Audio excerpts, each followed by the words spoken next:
right, welcome to HP to XP for Wednesday, December the 2nd.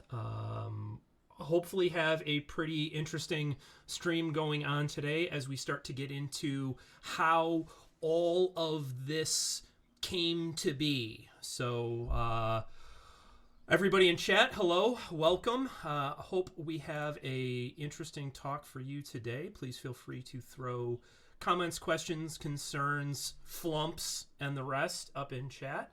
But with that, I am going to go ahead and bring on my initial co-conspirator in this entire process, Sarah. Welcome. How are you?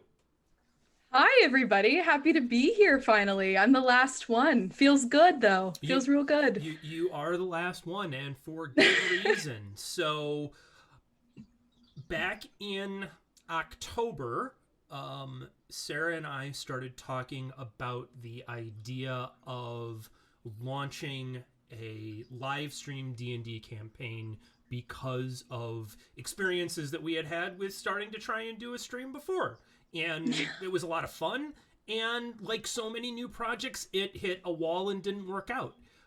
But we knew that we had captured on a really cool idea, and something that we really wanted to work on. Cross, thanks. I'm going to go ahead and bump my mic up some, so let me know if that's any better. The joy of trying to watch... Thanks, Friday.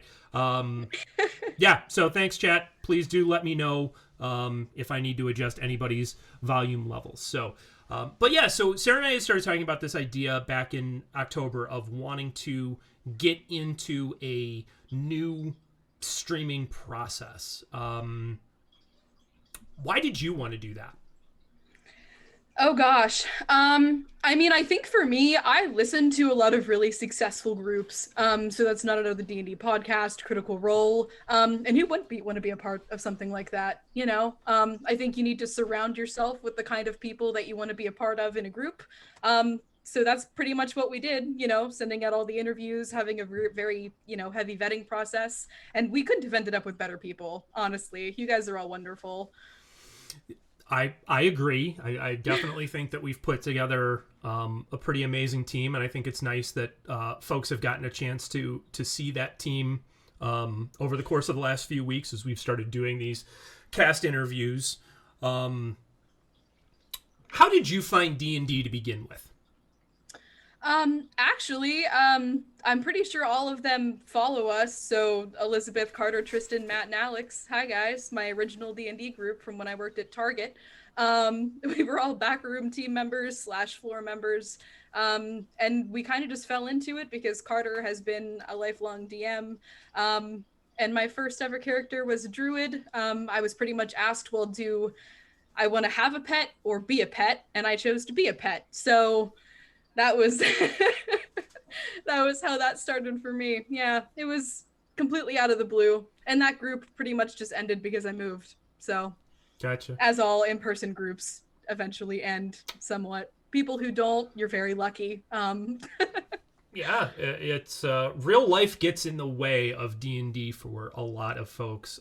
I think that that's actually one of the things that has been particularly good, if there is a silver lining to sort of what everyone's last, I don't know, 47 years, however long 2020 has lasted, has been, is that I think more and more people have found the resources to connect online to play the game and to use the virtual tools that are out there, as well as using stuff like, you know, Discord or Zoom or Google Meets or whatever platform you use to connect with people. I think it's become just so much more common for everybody in day-to-day life to use something like a virtual conferencing software that it's much easier for people to jump in and continue playing. My Thursday night group is exclusively an online group as well. That group of folks didn't even start playing until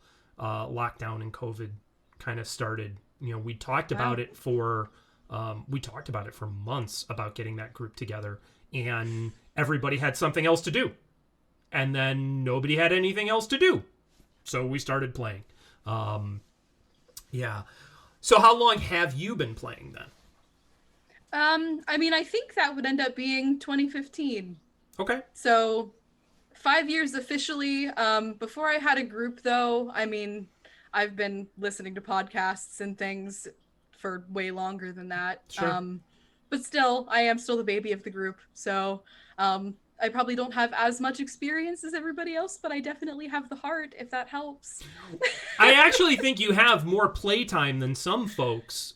You are definitely the baby of the group, but only chronologically, not necessarily in maturity level. Who was that a stab at, Chris? Oh, Friday. It's 100% Friday. That's without a doubt. Trackhawk, thanks for the Prime subscription. Yeah, it's well, see, the nice thing about Friday is that by virtue of what he does for a career right now, and me having spent 20 years in the firehouse, he is the one person that I deal with on a day-to-day basis that I know I can just blow shit at all day long, because we speak the same language of if you're not tearing somebody's heart out, you don't really love them. Love you, buddy. So what the bad part about this is that once this goes up on YouTube, he's able to edit the captions and the timestamps, so that's what is going to hurt me here. So oh no. But it's okay. It's okay. Yeah. So let's start with this. What can you share with folks about the character that you're going to play in the Umbrenthal campaign? Okay. I mean, and this is a blessing in disguise, but also you guys are probably going to be a little bit upset with me for it. Whatever I tell you about Maple, which is going to be the bare minimum, is pretty much all she knows. So that's the beauty of the character. Super stupid, lowest point by intelligence and wisdom a girl can get. She's a human barbarian, wears a crop top that used to be a full shirt. Huge, I don't want to say sombrero like hat, but a very wide brimmed, it would be a sun hat, I guess. Great axe, just very disheveled looking, but a complete sweetheart. Because of Drew, our resident Canadian, I'm going to now call Maple's accent Midwestern Minnesota. So,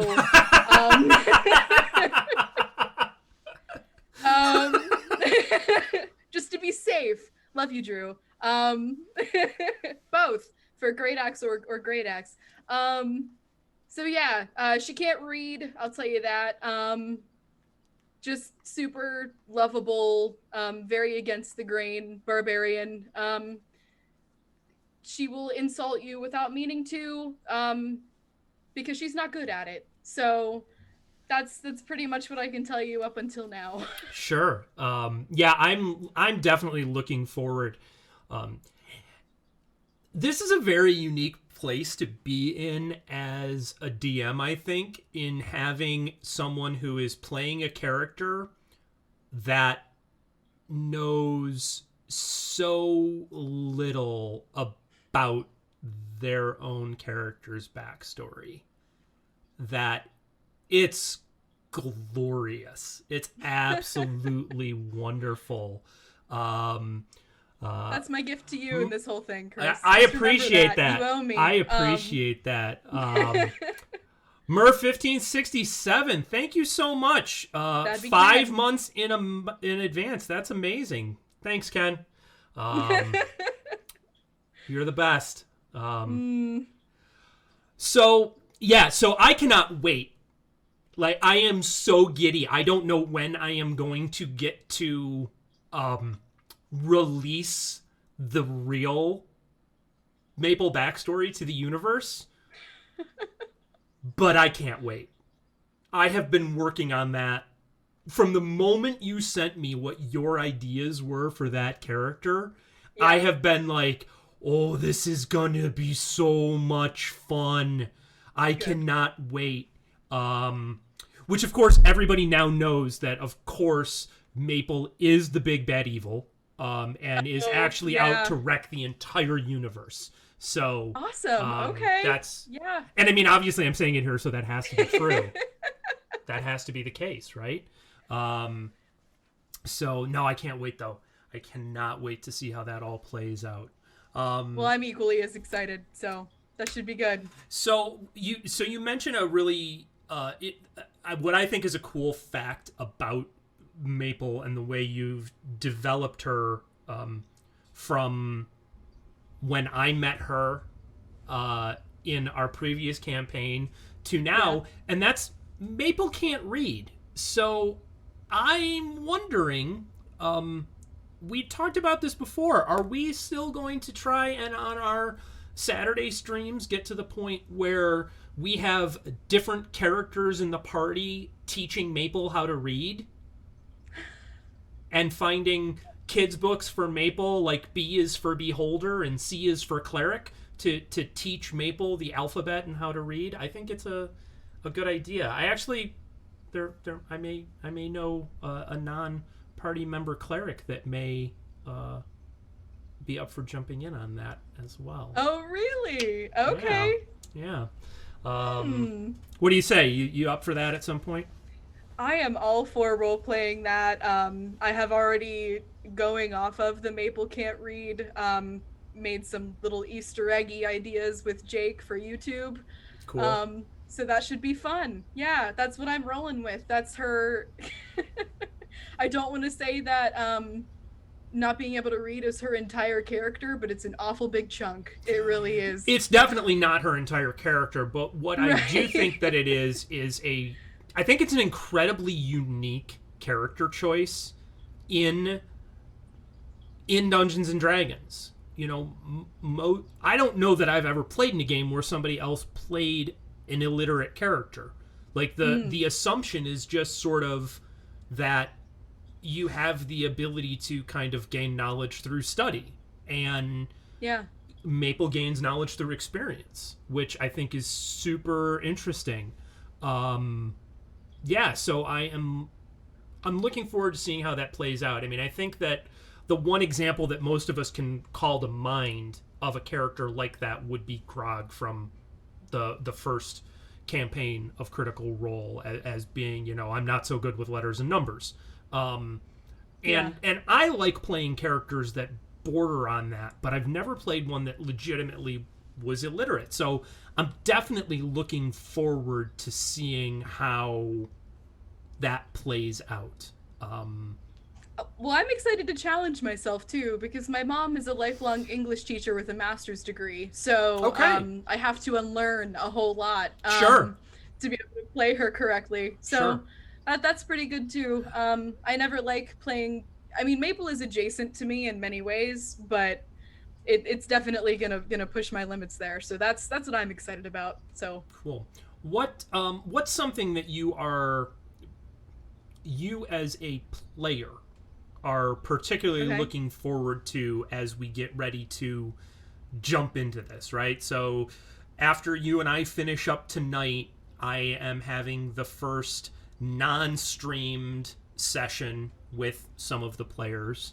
And next yeah. week I'm going to have another one, and then on the 16th we're going to go live and the whole party's going to come together and meet, and off we go on this adventure. What's something that as a player you're looking forward to in this campaign? I mean, one, I think after having the failed campaign and then changing my entire mindset on what that campaign should have been, to bring this one to fruition and hopefully success, and hopefully, you know, we do everybody justice that we've brought with us, so they all feel the same way. I think I really need everybody to come together finally. You know, Mm-hmm. it's killing me that I'm not in tonight's group. Honestly, Spoilers! Spoilers! sorry. Well, I feel bad about saying that now. That's but, okay. Um, it's 1 out of 7, so they're all right. That's true. Okay, Friday. Thank you. um, but no, I just really think that everybody deserves to see the finished product, players and viewers included. Everybody's worked really hard to get to this point. Um, and I just really think that we're a party, but I think we're getting to that point where I would call us a little bit of like a family. We talk every day on Discord. Everybody knows more than just character information about everybody else. It's really nice. Oh yeah, for sure. I think the group as a whole has really come together really well. Like I've been very happy, sort of as the in the DM role and as one of the two people who have been with this from day one till now. I'm super excited about the group of people that we've pulled together. So that's outstanding. Yeah. So let's do this. Normally, I have been going on and asking people a bunch of background questions about themselves. But the difference with this is that you and I have had a ton more time to talk than I've had with everybody else. So in some cases, it's kind of tough for me to think of new and interesting questions to ask. So that's fair. Let's do a little bit of what I've been doing at the end of the camp or the end of these sessions. What questions do you have for me about the campaign, the way things are going to go? What can I answer for you? You know what? Do you have a favorite part of the process in creating HP to XP so far? Well, if not that, like what makes you confident about the project? So I can answer both of those. What makes me confident about Okay. the project is the fact that we have put together an amazing team, and I'm not just saying that because most of them are in chat right now. It's really true. We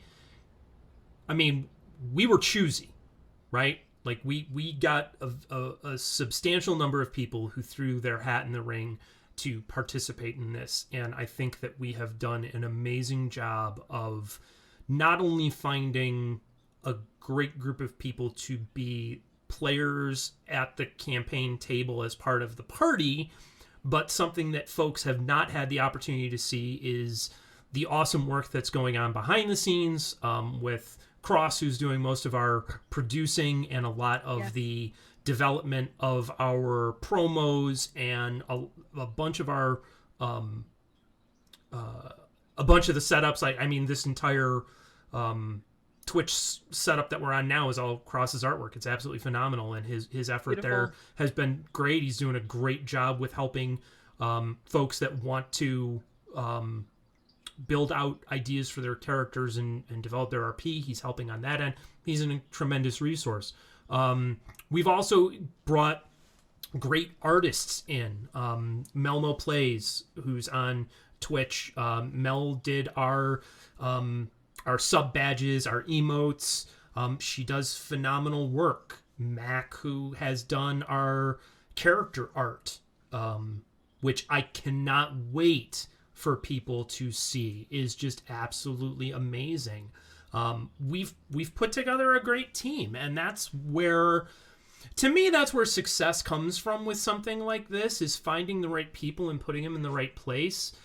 You have to have a good story, right? We have to have a good story. We have to have something that's compelling and interesting for people to want to come and hang out and see.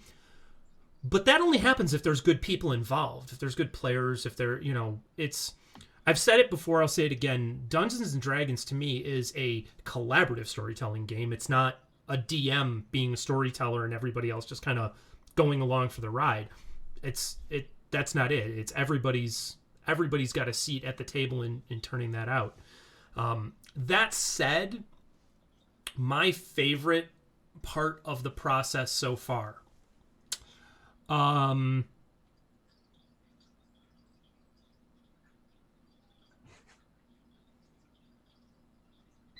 I really got to think about that one, but I'm gonna say it.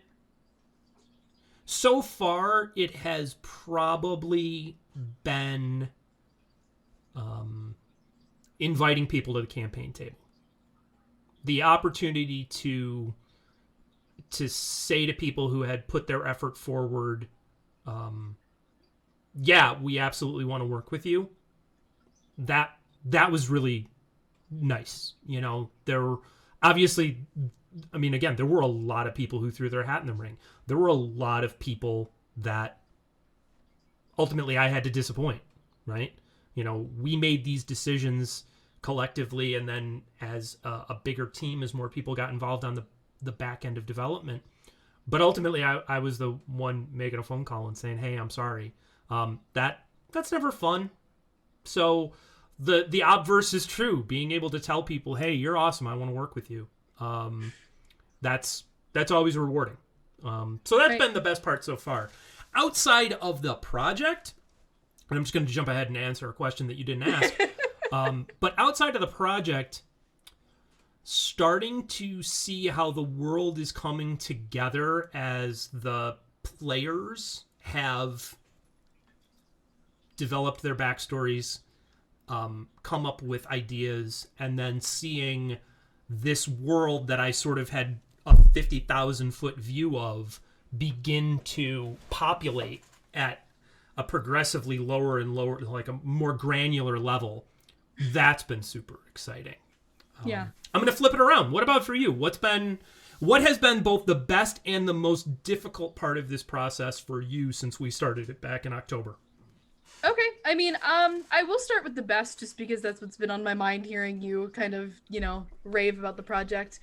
Finding like-minded people to be in this has been insane. I mean, you can have any group of people on the internet, pop them in a Zoom meeting and play Dungeons and Dragons as long as you have a DM that's willing to do the work.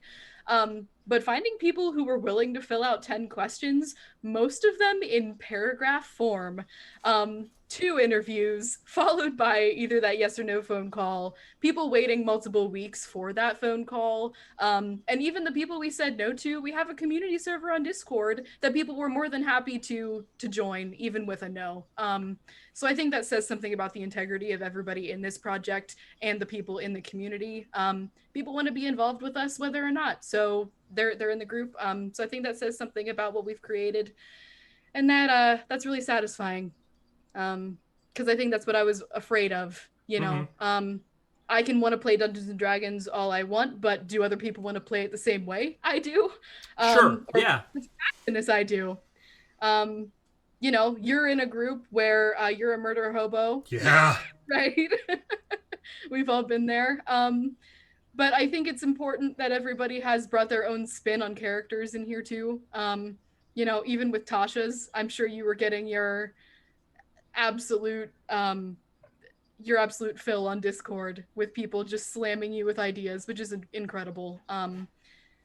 Anybody can be handed a character sheet and just roll with it, but people are really making the game their own, and that's really great. As far as what's been hard for me, I'm a super impatient person. Oh my golly, I'm impatient. So I think resisting the urge to pull as many people as I possibly can into this, begging people to subscribe, begging people to pay attention to what I think is great, doesn't always work, and I don't think that's the best way to go about it. I want people who are like-minded as well as everybody else in the community server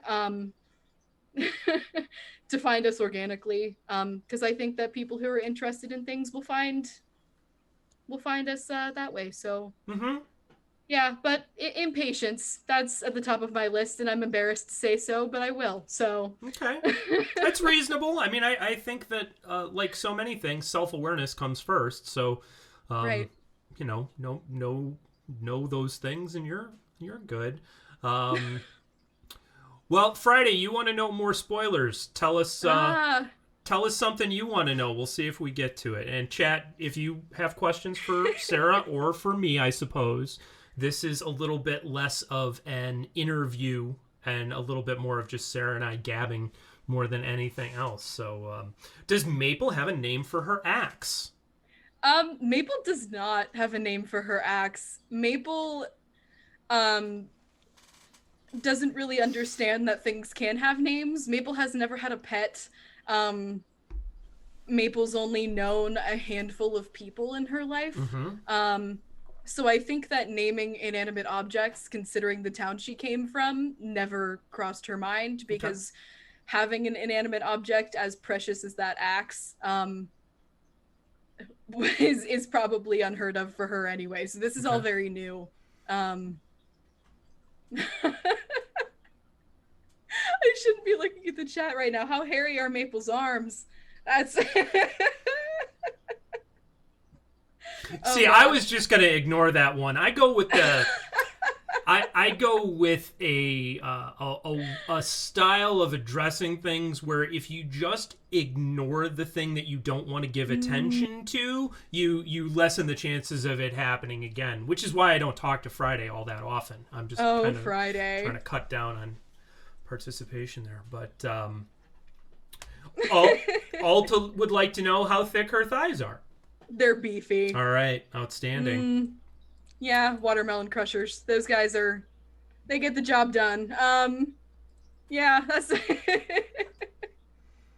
Friday am nothing if not a capricious host. So that's one of my characteristic changes of heart. So oh no. What as we get deeper and deeper into this game,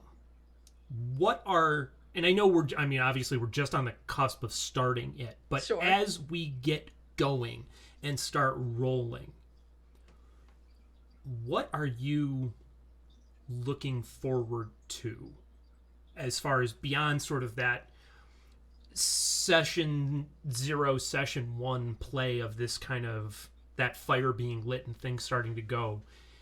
What are you looking forward to beyond that? Like, what would you like to see in the campaign? If you were talking to the dungeon master, and I can let him know what you have to say, but if you were talking to him, what are some things that you would want to see come out in the campaign? What are some things that you would like to explore, either as a player or for your character?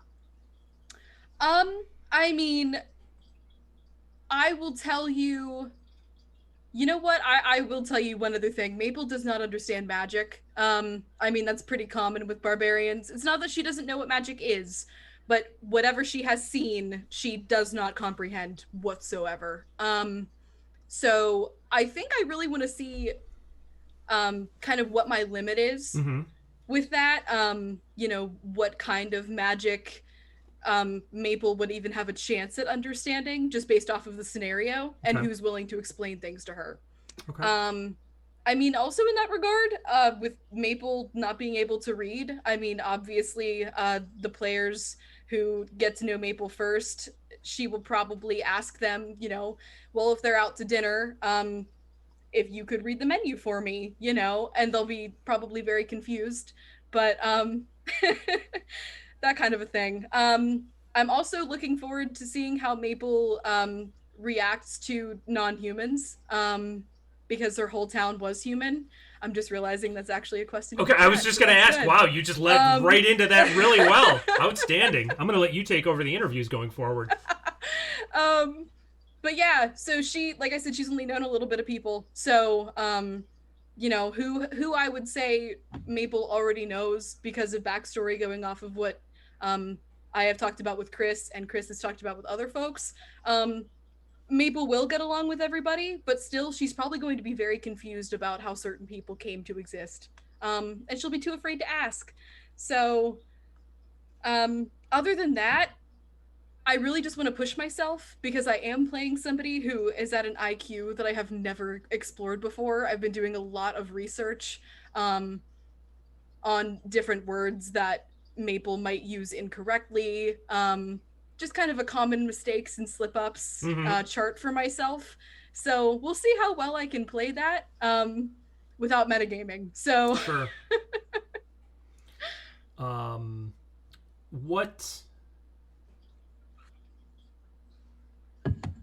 What do you want to see me do though as a DM? What do you want me to do? What's something that's been lacking in your experience in other games where you're like, oh, I wish somebody had done... And I mean, that can be anything from, man, I would really love to steal a pirate ship to, Yeah. you know, boy, I hope we get to visit the Nine Hells. Anything, like literally anything where you're like, oh, that would be super cool. I've never done that in a game. Yeah. I mean, honestly, I have always managed to choose the one backstory that needs worked up to. And I think that says something about me as a storyteller, that I do need a lot of help in getting there because it is a little bit complex. But also, I would hope that we get far enough in the story, so that I can really, because the whole point of Maple for me is unraveling how the heck she got to where she is, and why she acts the way she does. So unless that backstory comes about, it's going to be kind of pointless. So Sure. if you could just try your absolute hardest to make it worth her while and mine, I would greatly appreciate it. But I think maybe Try really hard not to die before that comes out. Oh, for sure. Yeah. I mean, that's because I'm going to be honest. hard, I won't tell you. I'm just going to be truthful with you. If you croak, you're never going to know. All right, well, fight to stay alive. Make sure I don't die. Yeah, fight please. To stay alive. So Drew would like to know, how hard is not being involved in the planning process going to be for you? Because obviously, as we kind of move forward into the campaign, you have your hands in different pots, right? Like you're running our social media. You do have a back end responsibility in helping kind of behind the scenes with the project, but there's less and less that you're going to know about what's kind of coming because you're a player at the table. What's that going to be like for you? I think it will be hard for me to step away from some responsibilities, but I think just from a personal standpoint, I always fill that void with any project I'm in, like my personal life, my work life. I'm very, very willing to just stuff that empty space. So whether that be, I mean, Maple, there's never going to be anything that any time, I guess, that I will have nothing more to learn about Maple. So just constantly bettering myself as a player, I think will definitely fill that free time. So it's going to be hard, but I definitely would not have joined in a project with Chris if I didn't think that he was capable of doing it on his own after a certain point. So well, I mean, there are parts of it I can do on my own. There's again this I'm going to probably say it continually. This is a team project. It is a collaborative project. So while there are bits and pieces that are sort of almost exclusively in my hands,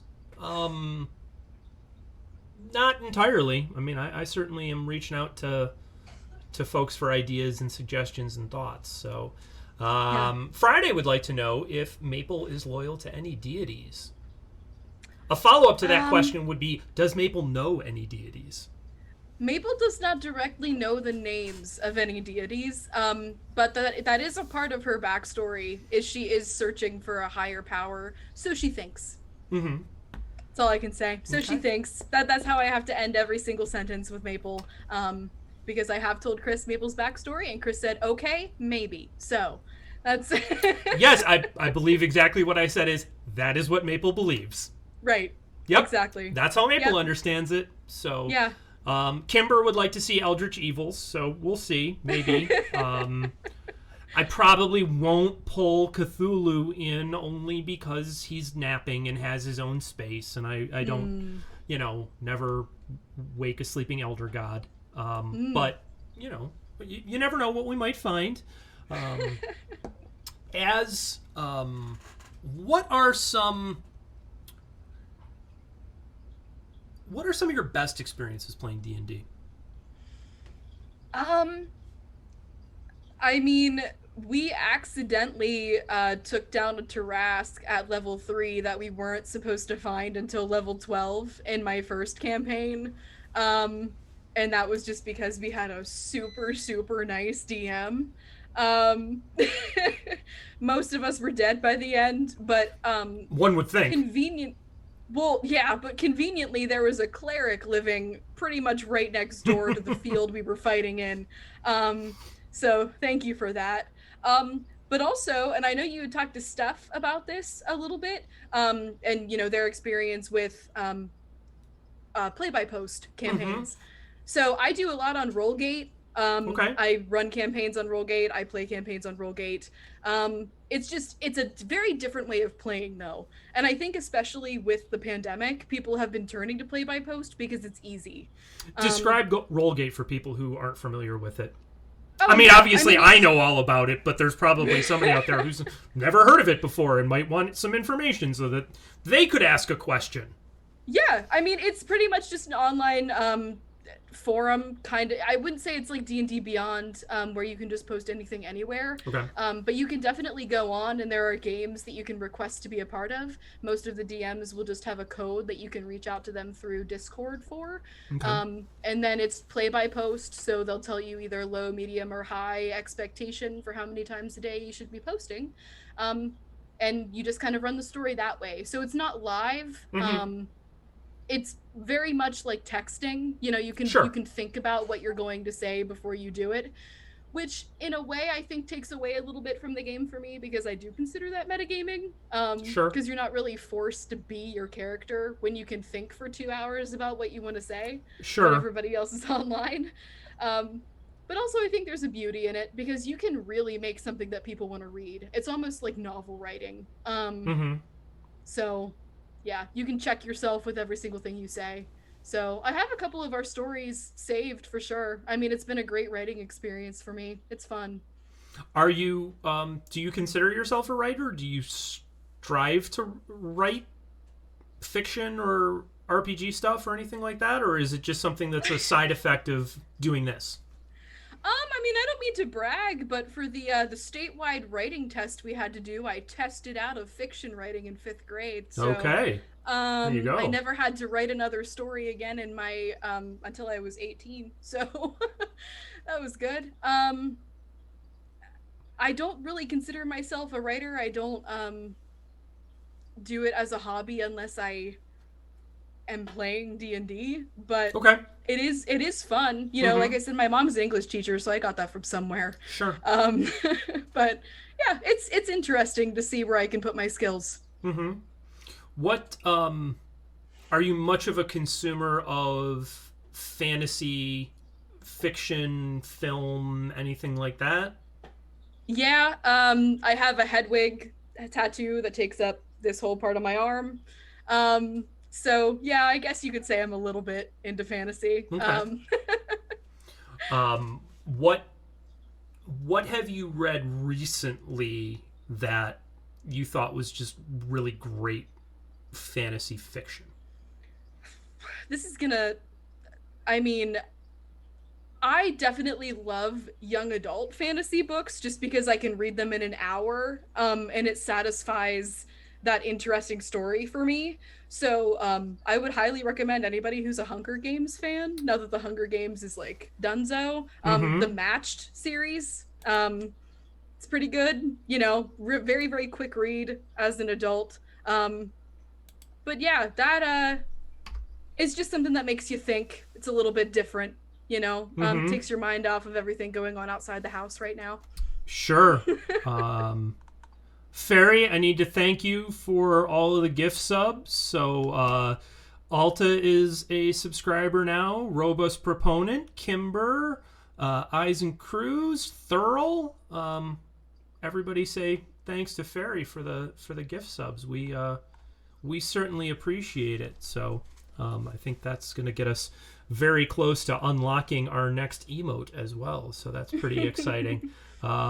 Words that I never thought I was going to say in my life. I have to be 100% honest. This is so that's something. How long have you been sort of playing in this space with Twitch as a either as a viewer or now having done streaming? Like how familiar with you? How long have you been in this space?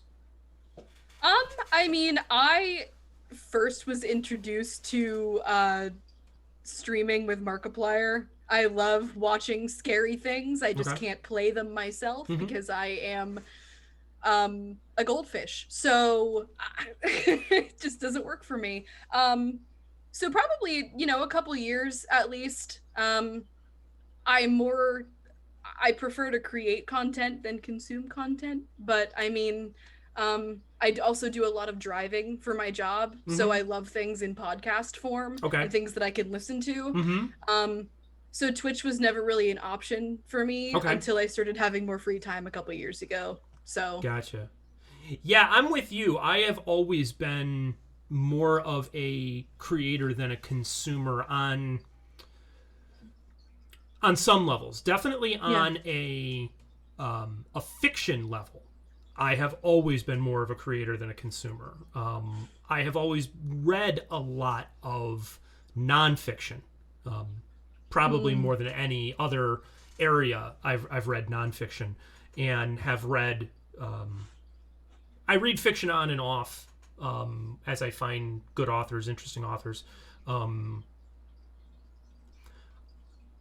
I don't know that I knew Twitch was a thing before August.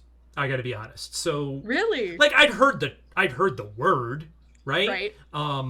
You know, uh, I, I'm not a super tech guy. Like, I'm not an early adopter by any stretch of the imagination, and I am one of those people who sort of I get in my lane, and that tends to be where I stay. So like I've got a huge. I have a reasonable amount of experience over the last almost 10 years of creating and building in the YouTube space, but only started playing around with the live streaming idea once lockdown started. Mm. And initially started doing some live streaming on YouTube, and then found Twitch because of our last campaign. And it's I it's I mean obviously we're doing it. It's pretty fucking cool. It's a neat space. It astonished me that it wasn't just people playing first person shooter games, because that was sort of the way other people made it seem. And to Right. find just the wide variety of content that is on here is really been fascinating for me. So Friday would like to know, how do you start building your characters? Do you start with a theme, a meme, or a dream? Or some I, other alliterative concept? I guess that's more rhyme than alliteration. I mean, accent doesn't rhyme with any of those. But I am gonna say I was extremely selfish with Maple in that I found an accent that I loved, and that I was good at. I mean, I don't want to say that I stereotyped my entire character, but I really wanted to play somebody very mountain folky, and Mm-hmm. that's what Maple is. Um, so the accent works for her. When you think of that Midwestern kindness, she exudes that through every pore in her body. Um, we'll put your windshield wipers up when it snows for you, kind of a thing. Make sure your maple syrup in your fridge is always stocked.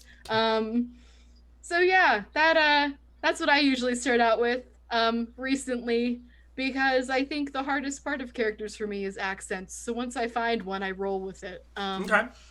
I've done I've done a decent amount of acting, but I always end up playing the mom, and the mom usually has one voice. So I've never gotten to experiment with voices before. So it's been fun lately. It's been fun. Cool. What kind of acting have you done? I mean, I started out with Shakespeare Okay. at my local theater. So, 10 kids just dinking around, breaking the fourth wall as much as possible. Mm-hmm. And then I actually, in high school, I did a lot of musicals. I've been to a lot of state chorus stuff. I mean, Okay. we are talking about West Virginia here. I didn't grow up in New York. Um, but still, it was a huge accomplishment for me. So I had a lot of fun doing that. Um, Yeah. but pretty basic stuff. I mean, I've been in Beauty and the Beast and Romeo and Juliet and everything in between. So I've probably done 20 productions or so, somewhere in between there. Okay. Yeah. Nice. Nice. What do you think from that experience? What do you bring from that to something like this that is much more improv, right? There's not a script. You're not memorizing lines. You're not taking up a character that's already been developed. You are creating on the fly. What does your acting experience give you to as tools to help in the live part of it? Sure. I mean, I definitely think that there's a beauty in having the privilege of having messed up royally, so much so that people have to improv an entire scene because you miss a single line. Um, so I think I've embarrassed myself in front of hundreds, if not thousands, of people with my speech and debate, national experience that Okay. I don't really.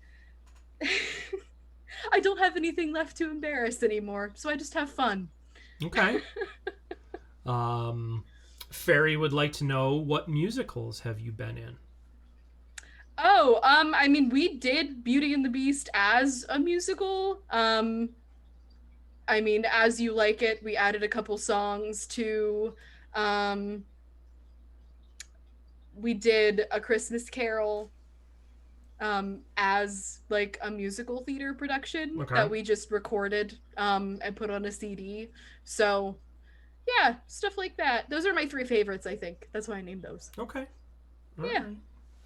Um, as as we move forward with this project, not just the campaign itself, but as we get into kind of continuing to develop HP to XP as a project, what are some things that you want to see us dip our toe into, or get involved in, or try out and see where we can make our kind of unique mark? I mean, I think that Friday has some great ideas for YouTube content. That's what I am used to. I am not used to Twitch where everything is live, and everything is scheduled. I am used to getting a notification that a new video that is pretty and edited and nicely put together is all ready for my viewing pleasure on YouTube, and I can pause and play and watch through it at my leisure. So I think that that is going to be huge for us because I think all of us as individual people with our characters have ideas for things that are really going to personify our characters in a way that we might not have an individual chance to show on stream. Mm-hmm. Because if so, people would be monologuing for an hour. Um, So I think that that's something that's really cool that we're trying to do is giving everybody a chance to really do something different with our characters that's not just role playing in a group setting. Friday's working really hard to give everybody their individual thing. Mm-hmm. So that should be good to see. Other than that, I am really trying to get creative with the social media. I have some stuff in the works. For whenever we get a little bit closer to D-Day, Mm-hmm. that I really want, like you said, Chris, when you look at our social media, it's from HP to XP Yeah. without necessarily having a watermark, Mm-hmm. or seeing our face. So, Right. or our logo, I should say. So, other than that, I just think that the people we've chosen definitely make us unique in themselves. We don't have two people that are a drop alike in our group. So we're a very Yeah. interesting bunch of people. Yeah, I think it would be interesting to sit down and do the Venn diagram of Oh, this group, because everybody shares qualities and traits and personality aspects with other folks in the group. Like, I don't think that there's anybody who is a complete outlier, right? I don't think there's right. anybody who's just kind of sitting on the outside looking in. But it would be interesting to see where those various overlaps are. So, Alta, get to work. That's I can't wait to see it. So, Yeah. or to Friday's point, it might look like Charlie's string map in Always Sunny, always possible. So we'll see what happens. So one of the things that I've been starting to develop, and we're going to launch this Saturday, is as we are, this opportunity of doing these interviews has been nice because it has given us the opportunity to kind of chat with other folks, to engage with our chat, to build the community in that way. And as we get into the campaign itself, one of the decisions that we have made is that as players, as a DM, we're not going to be looking at chat during the game. Yep. We've got mods who are going to be engaging with chat and helping to make sure that chat knows what's going on and where we're at and everything. But we're making a deliberate point to stay focused on the game itself and the role play. So this coming Saturday, we're going to be launching a Saturday stream. It'll be 10 a.m. Eastern on Saturdays for 2 hours. And this week we're going to start with just some world building stuff. So it's literally just going to be me pulling up a couple of different tools that I use, things like Wonder Draft and Dungeon Draft, and engaging with chat to hopefully create some spaces that will end up being in the campaign. We don't know where, we don't know when, but kind of going through that process. And then we've talked about bringing in some other ideas. So, Friday throwing out, Umbrenthal Jeopardy and Umbrenthal Family Feud. Those are certainly possibilities in the future. What are some things that you think you would like to see in that Saturday operation? Like, what's some content that you would like to see us develop for that? Well, I mean, not to toot my own horn, but that world building idea, I think I had a hand in You did. Gosh, what else did I see? That, and Sarah actually brings up an interesting point. I actually thought it would be really fun if all of us maybe read a couple pages from our characters. I mean, we're all going to be taking notes, so if everybody takes notes as their character, Maples I think would be hilarious, just because she's generally just an aloof person in general. So I would love to see some of these other characters that actually have two brain cells to rub together, kind of what their thought process is going to be as they go through the world and adventure. So that I think would be something interesting. So I definitely agree with Sarah there. I mean, other than that, I don't want to give too many ideas away because we really have some good stuff that everybody has been contributing to the chat. So okay. Kimber, yeah, monthly one-shots I think are something that we've talked about in the past as being a really good idea, and something that would be a lot of fun to get into. So I definitely think that those are going to, I think we're going to see those coming along. I'm going to totally jump from topic to commenting on chat for a second. Yeah. I absolutely love our sub badges. So our sub badges, and I mentioned before Melmo Plays, who did our sub badge art, but I'm just being able to look at chat and see it pop up with each month of subscription is a different die. So 1 month is a D4, 2 months is a D6. It's super cool to see that for the first time, other than in a workshopping thing, or going through and looking at the art with the artist and developing this stuff. Yeah. So thanks to everybody in chat, thanks to everybody in the Discord community who have gotten us this far this quickly. It's super gratifying to see people engaging with something that you care deeply about. I've had the opportunity to work on and build some cool stuff in the past. The first kind of big project like this that I had my hands in is a website called Fire Service Warrior, and it grew out of a blog that I started writing back in 2007, and resulted in a couple of books, thousands of student contact hours, stuff like that. a 12,000 person Facebook community, and that was and has been an incredibly neat experience to be part of. This is so much cooler on some levels because that thing started as just me. It was just a me thing. It was just Chris raving into the darkness, essentially.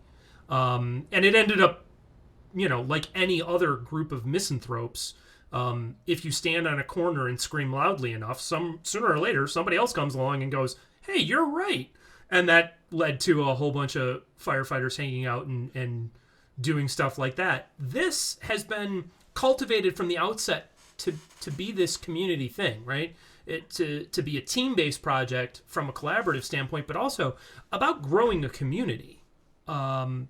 So I know I'm kind of tangenting here for a second, but it is really super gratifying to see all these cool people who have jumped into this and who give a shit, who want to see what's going on, who want to see what's coming, and who are supporting us. So I just, I just want to say thank you.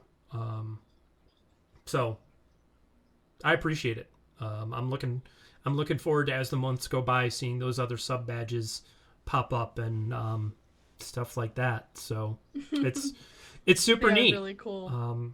Yeah, Drew, you're right. We are only getting started. It's there is a lot of room for exciting things to come. So I am definitely looking forward to that. What else can I answer for you? Obviously, you and I now have been talking for months about all kinds of stuff. But what else can I answer for you? Either about the campaign or about me or whatever. I mean, again, a little bit of each one of these interviews has been people asking me questions. What hasn't been asked that you've been curious about or wanted to know? I think a question that I really did want to ask you, and I thought of this last night in preparation for this interview, is are there any aspects of D&D as a whole, or just role-playing games in general, that you feel like improve your personal character? Yeah, role-playing. It could be a trite answer, but let me expand. Yeah. One of the reasons I play a murder hobo in my main campaign and have always enjoyed it is that I am by nature I'm not a very rash person. I tend to analyze and at times agonize about decisions and ideas. So the opportunity to take on the guise of another personality and just kind of give vent to sort of randomness, capriciousness, all those sorts of things, that has always been something that I've liked. I've taken the lessons from D&D and applied them in my real life in a lot of ways because of the role play aspect, because it does provide a space where you can step outside your insecurities, you can step outside your normal way of doing things. Yeah. And I think that's always been something that has appealed to me about the game. I mean, I started playing, I was 10 when I started playing the game, and at 10 you're still very much, I think, in the land of role play without it having a term. It's just play, right? Free play as a child, free play in your sort of up to maybe middle school, high school years, it comes very naturally. And then you get a little more stifled and it starts to get limited.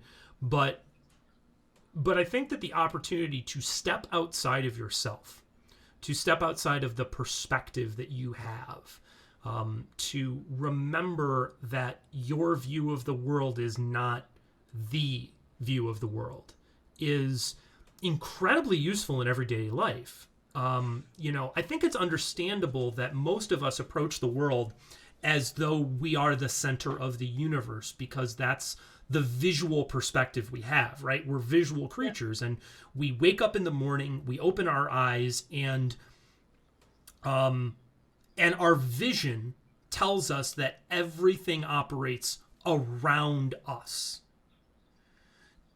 Role playing is a way for me to step off to the side and look at the world from a different perspective. And I think the way that lets you exercise and practice empathy, it lets you practice detachment from your own ego and emotions. I think that has tremendous spillover and usefulness in day-to-day life. Being able to detach from your own little, primate fear-driven brain and say, okay, wait a minute. What are other ways to look at this? I think it's incredibly useful. So yeah, it's been, I don't know if I actually answered your question or not, because I kind of went on a little bit of a safari there, but yeah, I think that's huge, is that ability. That's good. Yeah, I mean, that was honestly, I think we're in the same boat. I have asked you so many questions about the world. I could probably write a short story. I mean, I think I definitely agree with you, though. D&D has definitely made me a very organized person, in that I was very lucky in school. I kind of skated by without taking notes, and I cannot do that to save my life in this game. I always tell myself, yeah, you'll be fine if you don't take notes this session. It's more raw if you just believe in yourself enough to retain information this session to bring it to the next session. And actually, that's something interesting that I'm going to try to do with Mabel, because I truly believe that Mabel won't really remember a lot of details from one session to the next. So I'm going to try to only rewatch once and not get obsessive about it, because Mabel truly would not remember some of these things, at least in as much detail as they should be remembered. Sure. And that's actually an interesting thing about the this kind of a campaign setting, in contrast to traditional, like, play over the board kind of gameplay. And that is, as a player, you can go back and watch the game. And I've had conversations with people, and some people feel that that's metagaming in the wrong way, right? We've talked before about how metagaming as a term is neither good nor bad. There is good metagaming, which is remembering that you are playing a game and engaging with the game and its constructs, right? Drew and I talked about it in our interview about, slings have, slings in the real world would do this. Well, yeah, but there's no fireballs in the real world. So it's a game, and we play within the constructs of the game. And I think that in the case of something like this, where it is a recorded game, we're very lucky that we are playing every week. Many D&D campaigns are every other week, once a month, and you forget what was going on. It's very difficult to maintain that sort of familiarity with the information absent playing every week. And even then, we all have a real life, right? Like, our brains have a lot going on. Being able to go back and re-watch the session that you played in, I think, is incredibly beneficial, because as a player, you're able to give your character a memory of these events that is more permanent. It's more anchored, right? In real life, you would be having these experiences every single day, and they would accrete, they would build upon one another, you would consolidate these memories, and as a result, you would have recall of things that had been happening in your recent life. We lose that a lot of times in D&D because there is such a temporal gap between when we play sessions. So I think that having players go back and rewatch the session is not only perfectly okay, I think it's a good idea because it does give their character the opportunity to recall information. Where it becomes important then for players, I think, to sort of know when to take a step back from that and not, is not embracing information that their character would not have known, would not have picked up on in the session, not trying to avoid internalizing that as a player. There will be things, I've said this to all of you, but there are things where I have said, hey, there are going to be streams, there are going to be moments in stream where I am going to ask players not to go back and rewatch it. There will be YouTube videos that go up that I ask players, please don't watch it. You will spoil this for yourself if you do, because there will be information that comes out that is meant for the audience to have either a peek behind the curtain or to know something about the world that your characters are not yet ready to know. You as players could know it, but your characters aren't ready to know it. And there isn't really a wall between the two. So the easiest way of sort of preserving your experience is to say, don't go watch this, right? It's not that I won't share things with the community. It's that I'm going to ask all of you as players to not consume that media. And I think that's a great way of doing the one, not having to be insane about your note taking, right? Not having to write down every single word that happened in the session, but still being able to go and process that information, know what matters. I'm terrible at note taking during games. I'm just bad at it. I am a person who has to go back and sort of make notes after the fact. Yeah. Like I have to do like an after action review of a campaign session for myself. So I'm particularly glad that they're recorded because as a DM, it makes life 1,000% easier when you can go back and watch and go, oh, that's what I said. Okay, I got to plan that for next time. Well, that way you can focus more on being present, in the moment. That probably definitely helps. Yeah, for sure. I absolutely think so. I definitely think that's the case. So what else, as we sort of get ready to wrap up today and take a break and go have a quick bite to eat before we launch into actually playing a game tonight, what do you think it's important for the audience to know about this campaign for you? What's something you want people to know in advance? I think what's really important for me is I hope that if people aren't having fun, they say something. We have a community server for a reason. What makes this fun for me is knowing it's equally as fun for everybody else, players included, not just for the viewers. If there's anything we can improve upon, if it's something as easy as lighting or as difficult as, hey, something you said really didn't sit right with me, I think we're open to that criticism. We're all adults. Mm-hmm. And at the end of the day, we just want to make content that everybody can relate to and have fun with. So, yeah, and I want to echo that idea a little bit. We are, there will be a content warning before the stream because I think it's important that exists. We are making a stream for adults and by adults, and we are going to get into subject matter that may be emotionally or mentally challenging at times because real stories often have those things. Anything that's worth saying is probably going to challenge someone's comfort zone in any given session. That's okay. It's important, and it's important that people know that that's the case. And it's also important that an audience knows that we want your feedback on how it was presented. We may or may not do it differently.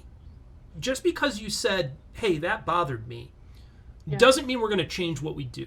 But we are going to think about it. We are going to consider it. And that applies to everybody who's a player at the table. That applies to everybody who's an audience member. It is how I approach everything in my life. And that is, your voice matters. What you have to say means a great deal. We may or may not incorporate that idea. We may or may not choose to take your feedback and apply it in the way you're asking us to. Because we collectively, or I as the DM, may understand where something's going in a way that you as an audience member or you as a player don't. And I know I got to hit certain beats to get there. But what you're saying is important because the way we communicate things matters. The way we deal with these important topics, these consequential moments, these potentially difficult subjects, how we present them is more important than the fact that we present them at all. So yeah, to just affirming Sarah's point, yeah, speak up. Tell us if you like it. Tell us if you don't like it. If you can, I used to say this at the end of every class when I had students do course evaluations. Tell us what worked. Tell us what didn't work. Be specific. Do not tell me it sucked if you don't tell me why you thought it sucked. Just saying it sucked doesn't help. I don't know what to fix. I don't know what the problems are. And the same goes for everybody in the cast. If you see something that you think could be better, be specific. We will see what we do there. So before we wrap up here, I'm going to go with a final question from Friday, and then any final questions that you have for me, Sarah. Are you going to pick up axe throwing in real life in order to roleplay Maple better? And is there anything else you plan on researching for your character? I mean, I don't think that axe throwing is going to be... I mean, Maple's strong, but her great axe is still two-handed.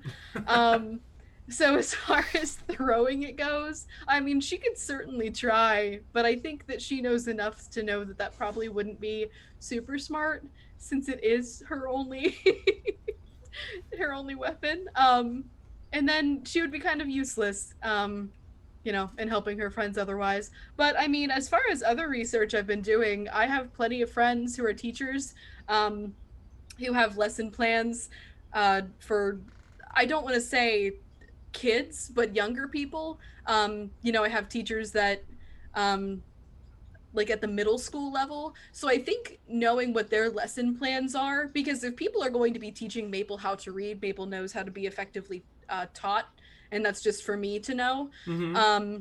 You know, kids don't automatically know things if you tell them. That's why studying exists.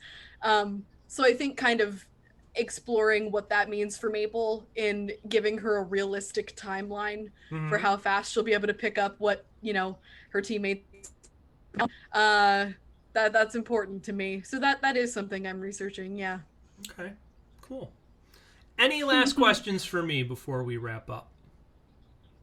I don't think so, but I I think Drew Trackhawk put, I am wearing an HP to XP hoodie, my work uniform. Where might we find that it got shirt? lost in the chat.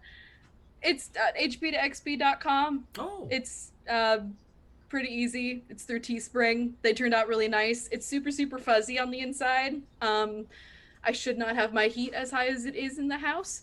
I'm a little bit toasty. But it's really nice. We have it's a really nice, it actually is a really nice sweatshirt. Like, not, it's really nice. Not shilling my stuff here at all, but it's probably the best sweatshirt I've bought in quite some time. Logo or not, like, again, if I could just find a pile of those sweatshirts, I'd buy them. But yeah, absolutely. They're so soft. There's t-shirts, there's sweatshirts. Cross, thanks for shilling it for us. I appreciate it. So Sarah, thanks for jumping in here. I'm gonna go ahead and wrap it up now, but everybody, thanks for jumping in, thanks for joining us. I am super excited that I get to start playing some D&D with these folks tonight. So Yep. we're going to wrap up here. Please join me if you are stupid enough to be up early on Saturday morning. It'll be 9 a.m. my time, 10 a.m. Eastern time. So if you are up and about and want to learn about some world building stuff and gab and maybe throw in some ideas, please join in, and we will see you all soon. Talk soon. Cheers.